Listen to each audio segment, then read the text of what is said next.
자, 100만 달러짜리 질문입니다. 뭐가 더 좋을까요? 자피에르와 메이크닷컴 중에서요. 제가 둘 다 써봤거든요. 하지만 주로 메이크닷컴을 사용했어요. 솔직히 말씀드리면 아주 기술적인 걸 찾으신다면 프로그래밍이 필요한 그런 거요. 유연성과 프로그래밍 기능이 많이 필요하다면 이 둘 말고 npalette.io를 찾으시는 겁니다. 프로그래밍이나 로컬 실행을 원치 않으신다면 마케와 제피에를 봅시다. 이 도구들은 모두 자동화 도구예요. 어느 게 더 좋을까요? 마케와 자피에르 중에서요. 자피에르는 우선 높은 맞춤화가 가능해요. 그리고 템플릿도 많이 제공하죠. 하지만 실행할 때 마케만큼 보기 좋진 않아요. 마케에서 작업 실행할 때는 이렇게 보여요. 첫 번째부터 여섯 번째까지 순차적으로 실행되는 걸 볼 수 있어요. 자피엘에선 그걸 못 봐요. 들어가서 실행 과정을 직접 확인해야 해요. 마케가 더 직관적이란 점을 넘어 기술적인 면을 얘기해 봅시다. 자피엘은 정말 많은 템플릿을 가지고 있어요. 조심해요. 마케를 뒤처지게 만들고 있네요. 하지만 마케도 템플릿이 있어요. 알겠죠? 마케도 흥미로운 템플릿이 많아요. 앱 자체가 더 잘 만들어 보여요. 메이케의 템플릿 수를 봐요. 정말 엄청나요. 메이케의 웹페이지가 훨씬 더 잘 만들어졌다고 봐요. 이 두 서비스를 사용해 본 경험을 바탕으로 평가해 보자면 자피어는 완전 초보자에게 더 좋을 것 같아요. AI가 있어서 자동으로 작업을 처리해 주거든요. 마케도 인공지능이 있죠. 마케로 더 복잡한 작업을 해서 그런지 모르겠네요. 마케가 더 직관적이고 시각적이에요. 좀 더 기술적인 프로세스를 할 때 사실 그다지 동기부여가 되진 않았어요. 하지만 훨씬 더 편해져요. 알겠죠?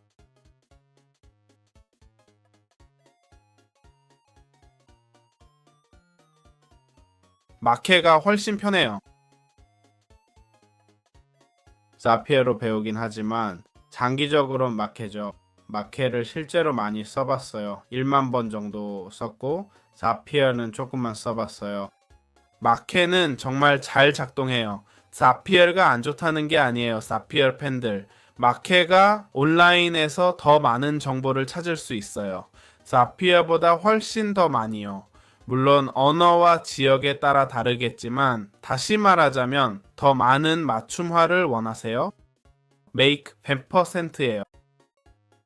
더 단순하고 쉽게 쓰고 싶다면 맞춤화는 적지만 초보자라면 자피어죠. 이게 답이에요. 아주 전문적이고 고급 기능을 원한다면 nBuilt-in 이상으로 토론 끝입니다. 안녕하세요. 자피엘에 대해 설명할 새 영상에 오신 걸 환영합니다. 클라우드에서 프로세스를 자동화하는 이 사이트에 대한 정보가 인터넷에 거의 없죠. 어떤 종류의 프로세스일까요? 바로 반복적인 프로세스입니다. 이메일 자동 응답, 구글 시트의 정보 저장, 시트에서 CRM으로 정보 전송 등이 그 예죠. 자피에르는 원래 연결되지 않은 앱들을 연결해주는 역할을 하며 이를 쉽게 할 수 있게 해줍니다. make.com이나 npalette 같은 대안도 있지만 자피에르가 가장 사용하기 쉽다고 봅니다. 초보자라면 자피에로, 좀 더 경험이 있다면 메이케로 시작하는 게 좋겠죠. 여기 미리 설정된 많은 작업을 제공하는 템플릿들이 있어요. 이미 사전 설정된 것들이죠. 우리가 직접 프로그래밍 할 필요 없이 기본으로 제공되는 게 많아요. 이게 정말 흥미롭죠? 실제로 이 제품 가격은 경쟁사와 비슷하거나 오히려 더 저렴합니다. 자피엘에서 계정을 만드는 방법은 반복적이고 지루한 작업을 자동화하려고 자피엘에 들어가면 자피엘.com에 도착합니다. 사실 매우 직관적이에요. 화면 전체보다 더 밝은 주황색 버튼들이 있어 잘 만들어졌죠. 마케팅 버튼을 누르면 구글이나 이메일로 로그인할 수 있어요. 로그인하면 자피엘에 접속해 작업 공간인 zap을 만들 수 있습니다. 14일 무료 체험과 1000개 작업, 무제한 zap을 제공해 흥미롭죠. 15일 후 마음에 들면 월 $20를 내거나 마켓.com이나 N810 같은 대안을 찾을 수 있어요.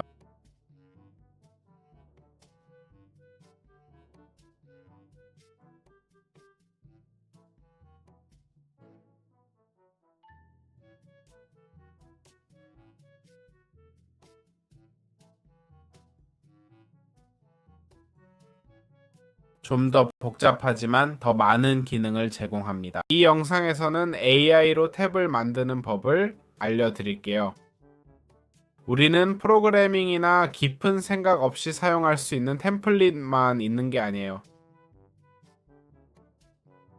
수많은 템플릿이 있고 드라이브나 구글 시트용 템플릿을 찾는 검색기도 있어요.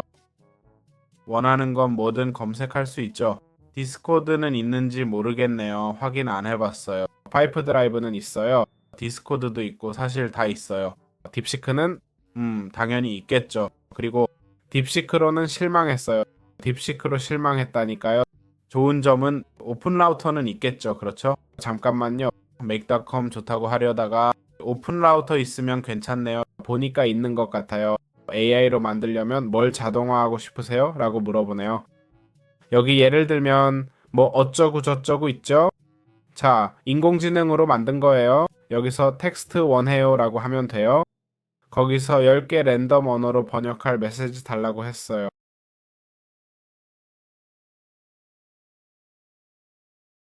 여기 스테이터스 앱에서 try it 누르면 나와요. 이게 첫 인터페이스예요. 좀 만든 거죠. 아직 설정을 마무리해야 할 것 같아요. 여기에 프롬프트 같은 걸 넣을 수 있어요. 이 경우엔 아직 완전히 설정을 못한 것 같아요. 하지만 언어 번역이나 간단한 작업은 왓츠앱 메시지를 이메일로 보내거나 드라이브에 저장하는 건 아주 쉽게 할 수 있어요. 문제가 많으면 여기 디스커버 섹션에 가서 잘 모르는 걸 더 탐색해 보거나 아니면 사피엘을 좀 써보세요. 결국 아주 직관적인 도구거든요. 자, 이제 사피엘을 시작해 볼 건데 첫 번째로 할 일은 짜잔! 랜딩 페이지예요. zap을 만들어 볼게요. zap은 작업 공간이에요. create 누르고 zap 누르면 돼요. 알겠죠? 보시다시피 마우스 휠 클릭으로 열었어요.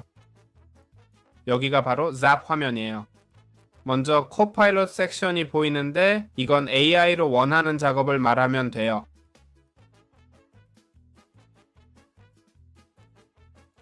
이 옵션이 있어요. 한번 써볼게요.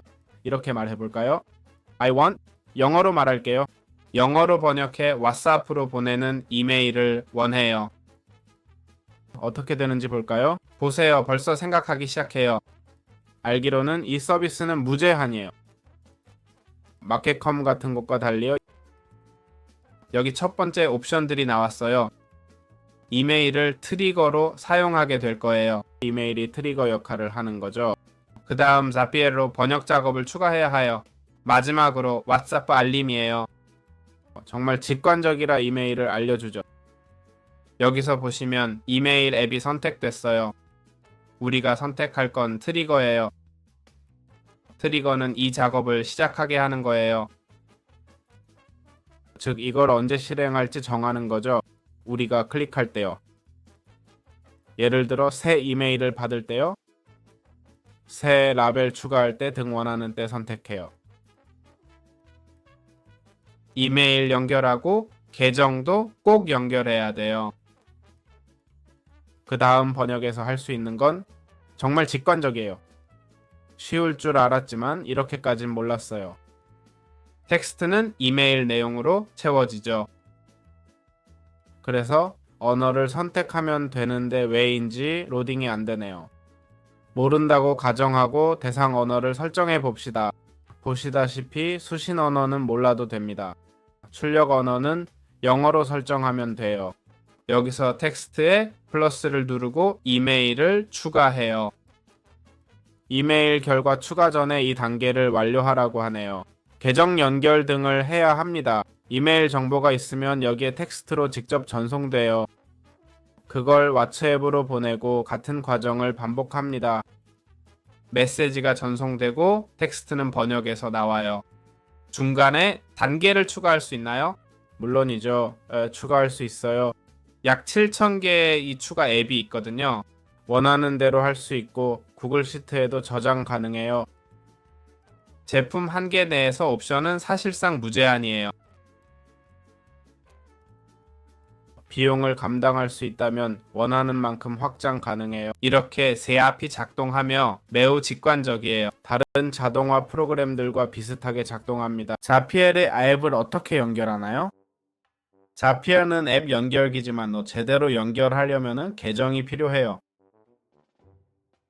이메일, 드라이브, 디스코드 같은 앱에서 만든 계정이요.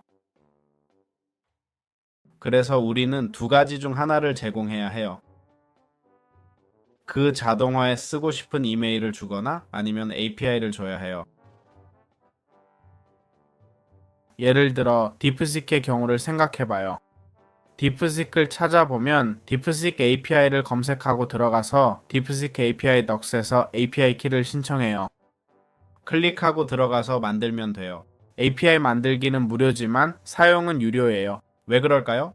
API는 서버를 통해 앱을 온라인으로 쉽게 쓸 수 있게 해주거든요. 자피아 자동화 실행 시 컴퓨터를 켜둘 필요가 없다는 걸 아셨죠? 그게 무슨 뜻이에요? 외부 서버가 대신 프로세스를 처리한다는 거죠. 그리고 이건 돈이 들어요. 당연히 자피아는 그런 외부 서버가 없어요. 자피아는 자체 서버로 프로세스를 처리하지만 지메일용 구글 서버는 없죠. 절대 없어요. 구글은 자체 프로세스가 있어요. 구글은 무료인가요? 제한이 있지만 그렇다고 봐요. 확실치 않지만 제한이 꽤 넓어요. 챗GPT, 딥시크 같은 AI API들은 처음부터 돈을 받아요. 무료면 서버가 망가지고 수익도 없으니까요. 그럼 어떻게 앱을 연결하나요? 쉬워요. 앱으로 가세요. 메일로 연결하는 경우가 많을 거예요. 새 연결 추가를 누르고 디스코드를 입력해요. 이 FLT가 마음에 들어요. 디스코드, 알겠죠? 선택하면 확인하고 서버 선택을 요청해요. 이번엔 관심 없지만요. 이렇게 앱을 4PL에 연결해요. 자, 4PL의 흥미로운 부분인 요금제에 대해 이야기해 보겠습니다. 그래서 가격입니다. 가격 책정 페이지로 이동해 보겠습니다. 여기서 볼 수 있습니다. 보시다시피 다양한 옵션이 있죠. 예전엔 더 많았고 $700짜리도 있었어요. 아무도 안 골랐나봐요. 없앴더라고요. 네, 기본적으로 무료 옵션이 있었습니다. 무료 옵션은 월 100개 작업을 제공해요. 아주 적죠.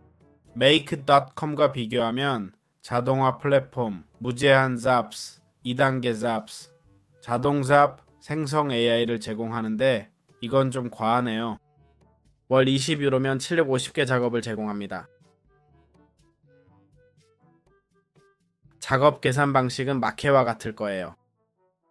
그렇다면 좀 비싸다고 생각합니다.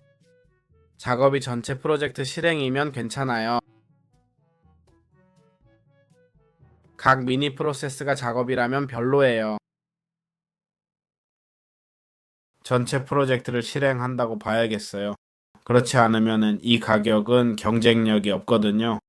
이해를 돕자면 메이크컴에서는 10,000개 작업이 월 20유로인데 여기선 126유로예요. 말이 안 되는 거죠. 게다가 마케가 더 많은 기능을 제공해요.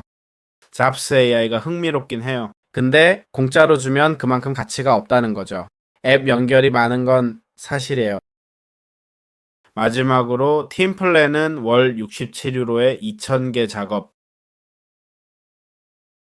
나쁘지 않네요. 월 단위죠. 여기서 선택하면 1,500유로로 뜨는데 연간 결제라서요. 할인 받으려면 그렇고 아니면 100유로 내야 해요. 제 조언은 무료 플랜 써보세요. 무료 체험이 있으니까요. 마음에 들면 한 달 구독해보세요. 그래도 마음에 든다면 연간 구독을 구매해도 좋아요. 하지만 다른 앱들도 있으니 처음부터 연간 구독은 하지 마세요. 자피엘는 한 달 정도 써보고 괜찮으면 계속 쓰면 돼요. 다만 다른 앱들과 비교하면 기술적으로 좀 뒤처진다는 게 사실이에요. 마지막으로 이 가격으로 연락할 수 있어요. 시장 가격으로는 보통이지만 조금 비싼 편이에요. AI로 작업 생성하는 기능이 좋고 템플릿도 많아요. 그건 인정해야 해요. 경쟁사에 비해 특이한 앱 연동이 많아요. 그래서 10유로 정도 비싼 건 이해할 만해요. 그래서 괜찮아요.